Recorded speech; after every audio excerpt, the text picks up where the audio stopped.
Hey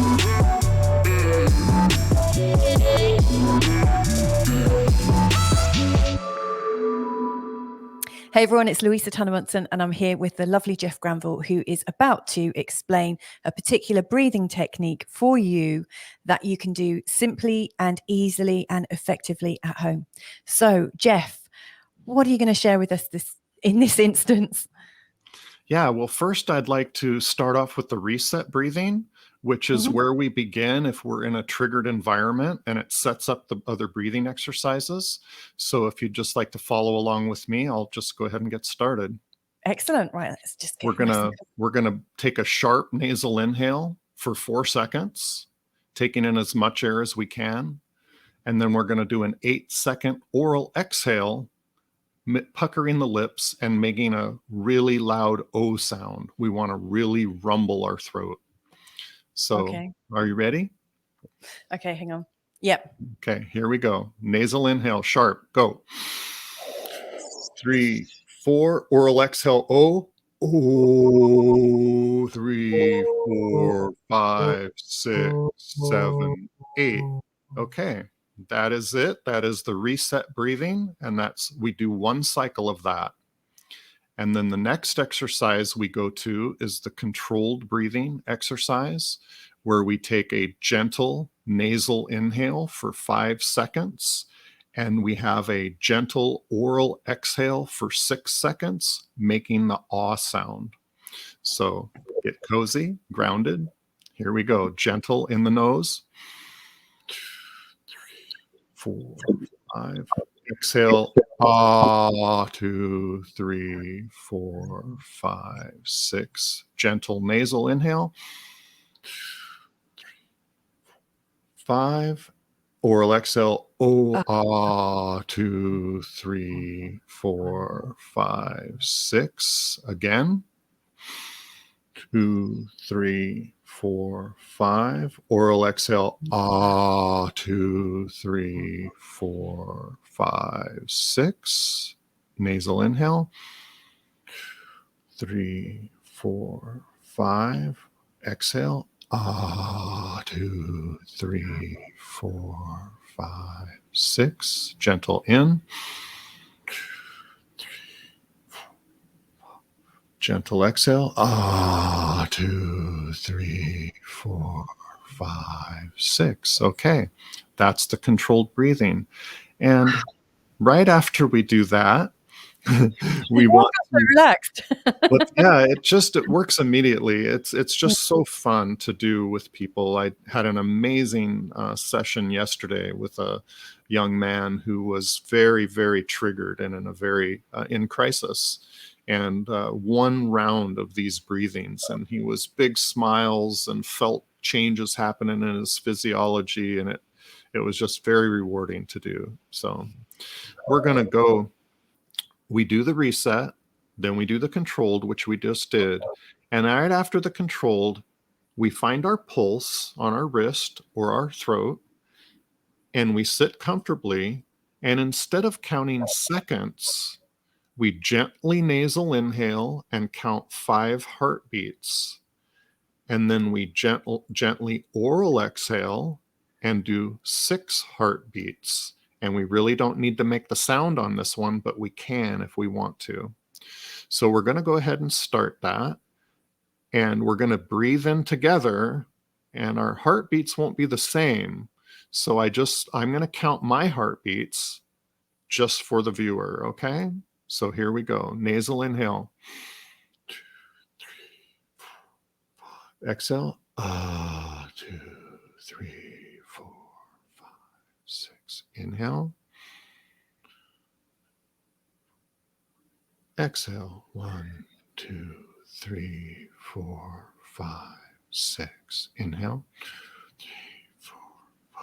Exhale. Inhale. 3, 4, 5. Exhale. 2, 3, 4, 5, 6. Inhale. Notice your heartbeat speeding up. Exhale. Notice your heartbeat slowing down. 6. Okay. So that was 5 cycles, I believe, of the coherence breathing. And the real key to that is we transition from counting seconds on the controlled breathing into counting heartbeats in the coherence breathing. And we go from mentally having our heart follow our breathing in the controlled. That's why we call it controlling. You're controlling the heart. And then we lead with the heart, where we count the heartbeats in and we count the heartbeats out, noticing that our heartbeat speeds up on the inhale and slows down on the exhale. That shows that we're entraining that autonomic cycle, speeding up and slowing down. And that's the definition of homeostasis in the body. That's how we biohack our physiology of our divinity. Wow. Mine were really noticeably different then. Really different. Yeah. And the beautiful thing about it, it's like neuroplasticity. The more you do it, the more those neural connections are made through your vagal nerves from your brain to your heart. And the heart is the leader, the conductor of the orchestra, and there's 6 times more information going from the heart to the brain than from the brain to the heart. But when we are triggered in left brain, we're mind dominant and we don't have those connections. We're not listening to the signals from the conductor, and we become very incoherent through all cells of our body. So the more we do this, the more we're going to be able to feel our heartbeat, and the more we'll feel it speed up and slow down. So there's many people that are suffering from autonomic tension, POTS, and neuropathy, where they can't even feel their heartbeat. A doctor or nurse can't even find it without a stethoscope. There's so much muscle tension, autonomic tension, and the veins constrict, and you can't feel your pulse. But by being intentionally aware of it, you can then relax it with the controlled breathing and then start to feel your heartbeat. So it works really well. I am feeling very, very chilled out after that. Yeah, very, thank you. very chilled out. So you wanted to do the stir breathing as well? The next bit? And again, as a reminder, we don't want to try the stir breathing until we've really mastered the coherence breathing, and we really have we can feel it speed up and we can feel it slow down. Yeah. Okay. And so that, again, we feel our pulse and we breathe in for 5 heartbeats and we exhale for 6 heartbeats. And when we can feel that swing, that autonomic swing going up and down in homeostasis, we breathe in 5 heartbeats and we exhale. And when we count 4, 5, and 6, we gently tighten the pelvic floor. And what that does is it releases endorphins from the midbrain into the body, and it overlays a parasympathetic response to a sympathetic trigger. And that's the basis of being able to release the somatic trauma in our body by maintaining that swing, even though we're stimulating it. So flexing the pelvic floor, tightening the pelvic floor, is a way that we can biohack our midbrain to release the endorphins. Even though we're triggering it by squeezing the pelvic floor, we're overlaying the parasympathetic response over the top of it. And that's the key to this whole process of releasing somatic trauma. So if anybody is watching now and wanting to practice this breathing, getting ready for the stir breathing, and to release the traumatic imprint, the somatic trauma imprint that they've got, is there an extra process that you'd want them to go through? Because obviously they're doing that breathing and also gently clenching their muscles in their pelvic floor. Presumably there's something else that they're doing at the same time with that. Is that something you want to explain now, or do you think that's a separate interview, a separate recording? Well, we can go ahead and lay it out there and see how it goes. Whether you include it or not is up to you, of course. But Okay. yeah, and we covered that in our last interview in Somatic Trauma Imprint Release #2, and that's finding the places in the body that are holding somatic trauma.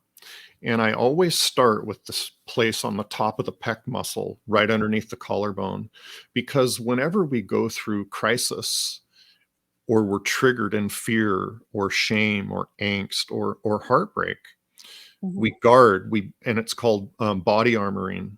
Yeah. And we get an event-specific biological marker stored in this area, and it's true for everybody. So when we find, Everybody. yeah, everybody. So when we move, you'll notice that you'll have a restricted movement or a pain, a little trigger point in there. And when you find that spot, then that becomes the point that you focus on. And instead of, when you're breathing on the exhale for 6 heartbeats, you find the spot and you breathe in that design of divine, that essence of you underneath the trauma. And I call it the relaxation under the sensation, right? You become the relaxation under the sensation you're feeling. And then we start to push on that spot on 4, 5, and 6. And when we push on it, it triggers a sympathetic fight or flight response. But because we've practiced overlaying the pelvic floor clench and the endorphins in our body, you're overlaying a parasympathetic response over the sympathetic trigger. And then we can work on these spots, and you'll notice you start to feel clear, and then you'll what's called power pose with your shoulders back, and you'll relieve tension on your neck and back, because that's always trying to correct it, like we talked last time with Dr. Oshman. So that's the area we start to work first. And then we can move down into the pelvis, into the sacral area, where we are just inside our hip bone. And the femoral artery is in that location. And that's where the artery goes through and the nerve endings go through for the legs, and all the muscles attach in those areas. So it's a high traffic area. There's a lot going on. And when we've had trauma to the sacral area, when there's been, again, heartache or sexual abuse or unwanted sex or being incompetent, being feeling unworthy or unsuccessful, unfulfilled in that area, then we store trauma in that area, and it affects our lower back, our hips, and our legs. And it can cause neuropathy. It'll shut down that intersection so much that there's not clear nerve signals sending back and forth.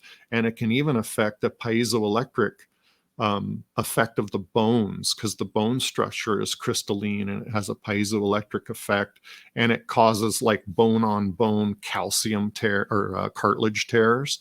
Wow. So it's extremely important. And that area is something you can do on your own.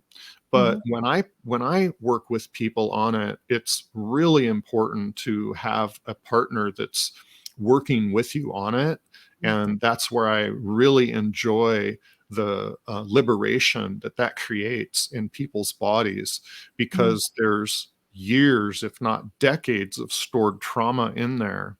And as we create that delta brainwave of the sleeping state of, restorative sleep, healing, and growth in the delta brainwave frequency of sleep, we create that in our awoke mind while we're awake. And then that overrides that somatic trauma imprint, the event-specific biological marker, and releases it.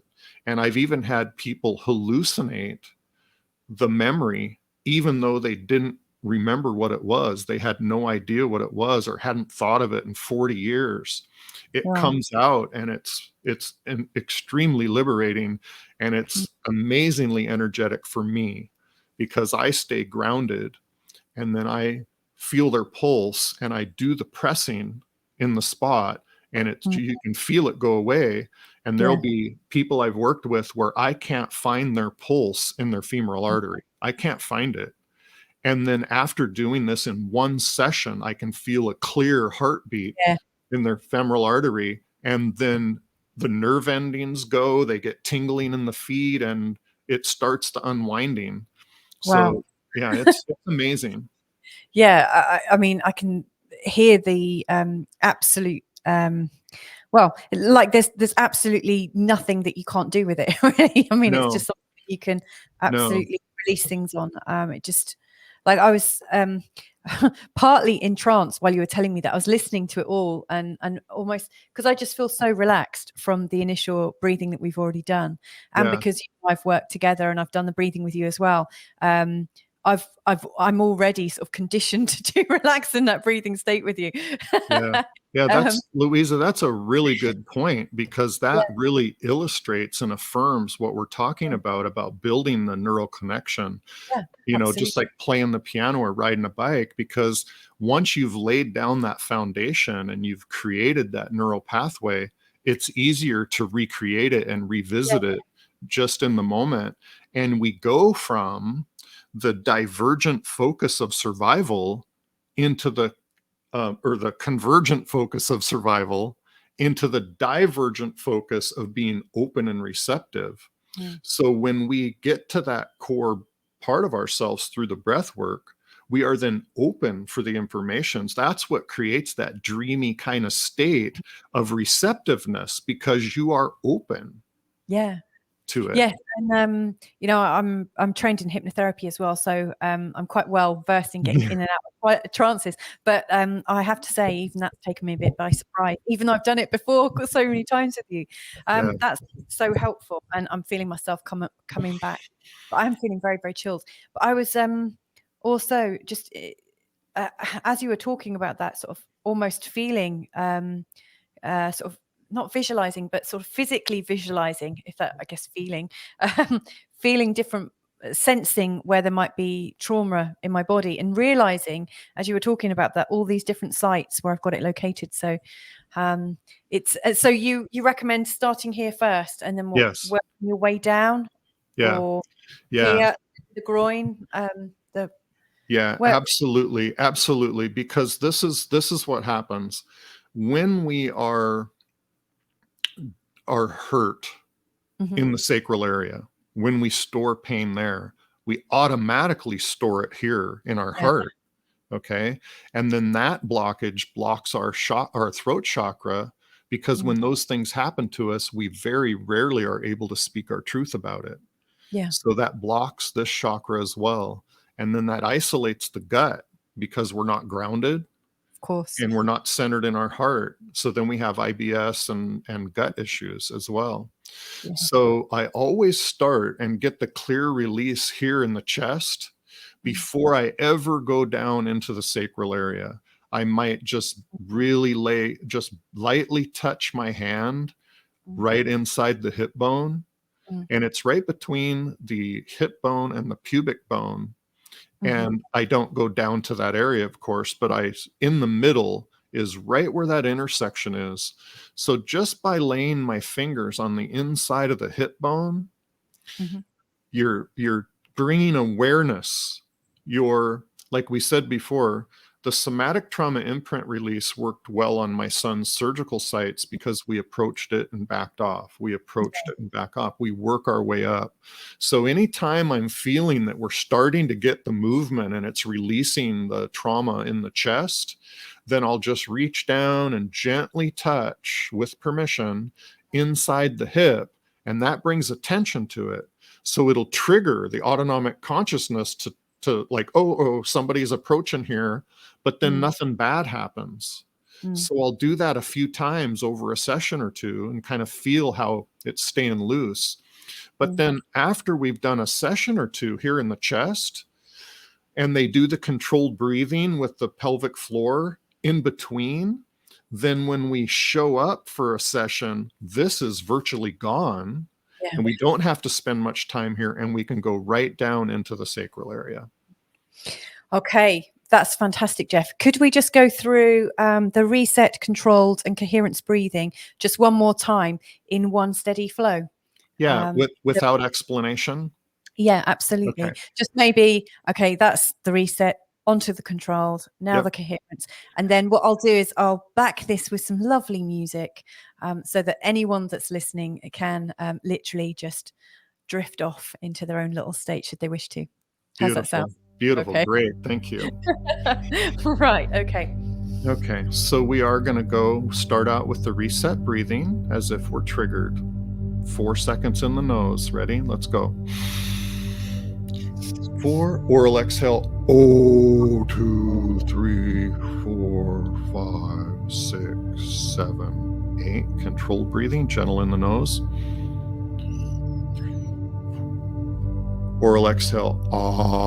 2, 3, 4, 5, 6.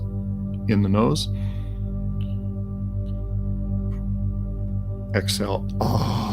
2, 3, 4, 5, 6. In the nose. 4, 5. Exhale. 3, 4, 5, 6. In the nose. 3, 4, 5. Exhale. 2, 3, 4, 5, 6. Keep the rhythm. Find your pulse. Nasal inhale for 5 heartbeats. Exhale.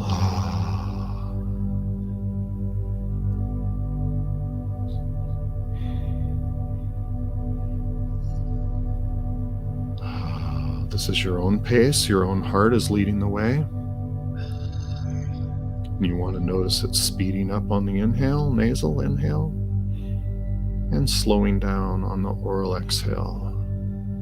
Really sink in on the 4, 5, 6 on the exhale.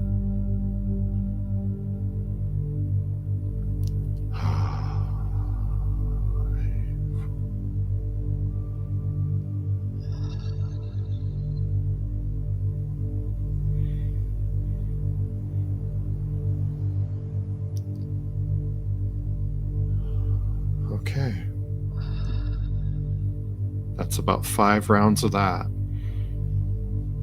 And Fantastic. feel free to continue with that cycle as long as you can. I do it in bed in the morning before I get up and before I go to sleep, and it has helped dozens of people with insomnia before they go to bed. Thank you so very much, Jeff, once again.